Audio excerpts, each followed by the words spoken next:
Buenas tardes, gracias por estar acá.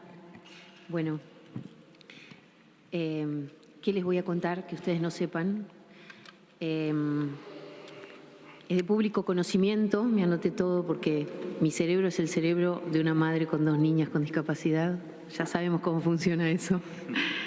Es de público conocimiento que soy madre de 2 niñas con discapacidad. Lo soy por elección y este último dato lo destaco solo por 2 causas. En primer lugar, asumí ese rol a sabiendas de un camino escarpado, pero jamás imaginé semejante oposición de la realidad circundante.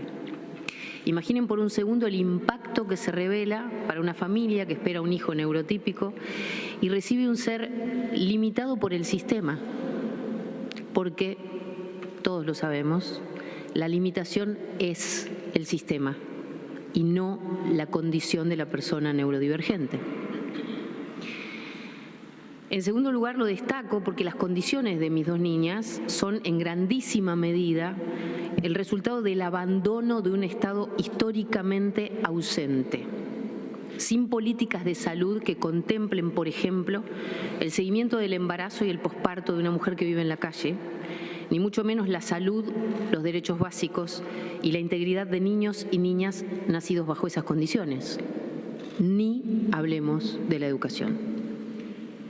Mis hijas tuvieron la suerte de llegar a un hogar en el cual hay un desvelo diario por su bienestar y aún así, y con este dato no voy a exagerar, cada 2 años promedio sus posibilidades de vivir de un modo digno se ven amenazadas. ¿Por qué? Por el sistema educativo. Por eso estamos acá, para hablar de una ley que compense en alguna medida esa sucesión de abandonos, la Ley de Capacitación Docente Obligatoria. Hay niños que por su condición necesitan una escuela especial y eso debe existir.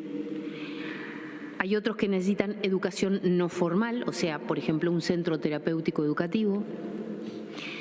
Pero hay niños que por su funcionalidad y punto evolutivo no solo pueden, sino que deben asistir a una escuela común con o sin integración.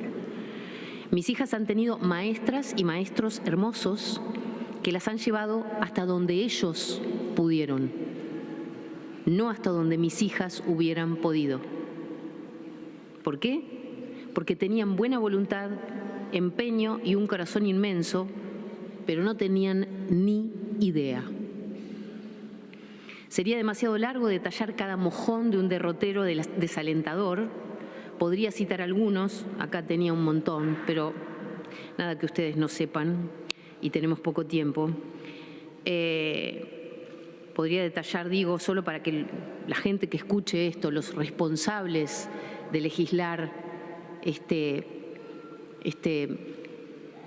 apertura, digamos, de un camino que es interminable, perciban la idea del sufrimiento y a veces la condena definitoria que implanta el sistema educativo en nuestros hijos e hijas, solo por no ser iguales al común denominador.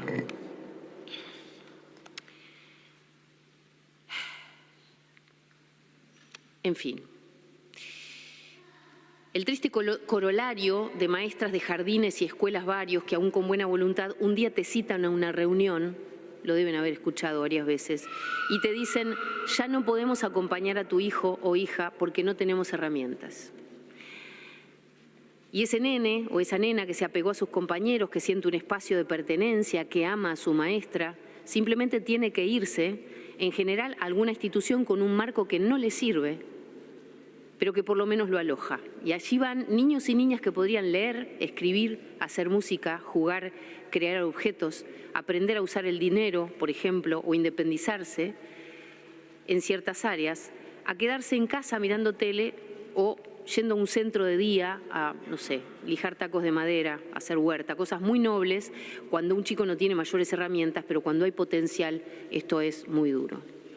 Si bien es cierto, y lo estábamos hablando hace un rato, que en materia de discapacidad nuestro país es de los más avanzados de Sudamérica en cuanto a educación especial y educación no formal, y que existen escuelas públicas con dispositivos inclusivos, En las escuelas comunes seguimos dependiendo de la artesanal predisposición del docente o director de turno. Menciono mi caso porque es accesible y de fácil identificación, pero somos millones de madres, padres e hijos, a veces sin futuro, por este déficit.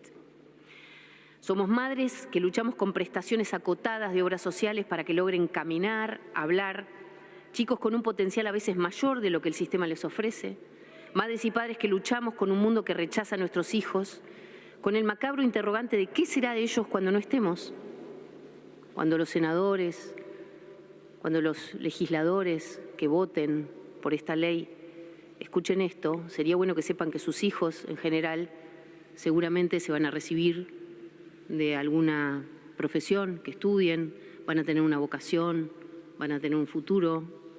En nuestro caso, si no tenemos educación, eso va a ser imposible. Somos madres que a veces damos una vuelta a manzana llorando antes de entrar a casa, recuperadas, para abrazarlos y garantizarles que vamos a dejar el pellejo en esta cruzada por sus derechos.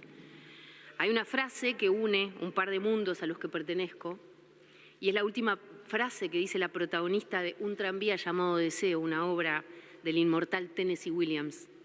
La frase dice: siempre he dependido de la bondad de los extraños.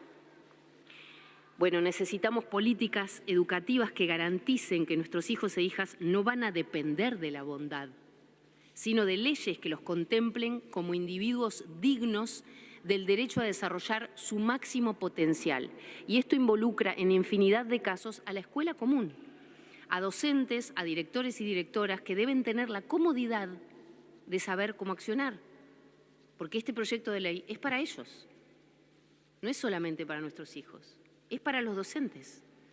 La idea no es exigirle más al docente, la idea es liberarlo del peso de no saber qué hacer, brindándole herramientas que faciliten la tarea y que propicien la comunicación, la integración y la convivencia fluida.